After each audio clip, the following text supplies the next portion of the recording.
Isang maikling buhos ng ulan ang bumagsak sa lungsod. Pagkaraan ng ilang minuto, mabilis na napuno ang tubig ang mga kalsada.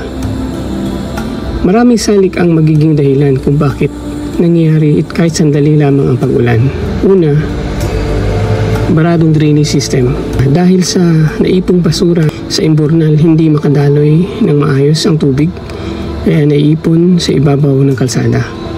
Pangalawa, simentado at asfaltado ng karamihan sa paligid.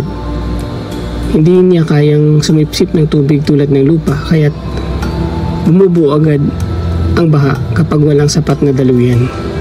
Pangatlo, kahit maiksi ang ulan, malakas ang buhos at nagdudulot ng biglaang pag-apaw ng tubig na hindi kayang saluhin ng mga kanal. Pang-apat, ang patuloy na urbanisasyon ay nagbabawas sa mga bukas na espasyong kayang sumipsip ng tubig ulan. Panglima, dahil sa climate change, nagiging mas pabago-bago ang panahon at mas madalas ang biglaang pag-ulan.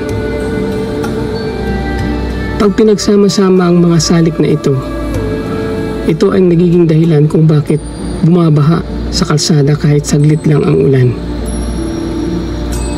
Kung magiging maayos na lang sana ang pamamahala sa basura at drainage, at kung mapapanatili ang mga lugar na kayang sumipsip ng tubig, mababawasan ang ganitong problema.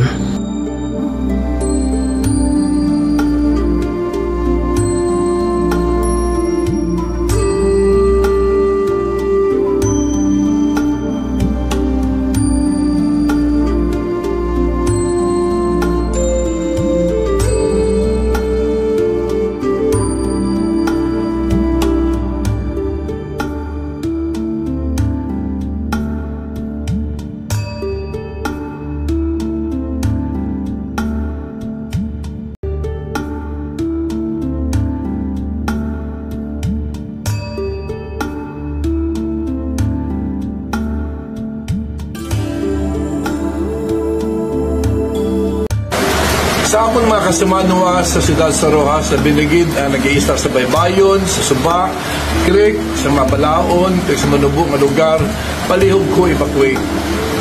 Sa Subong, padayon nga nagabukbo ang ulan, kag ang aton mga responders, frontliners, rescue vehicles, nagakadto sa mga kutog sa mga rescue.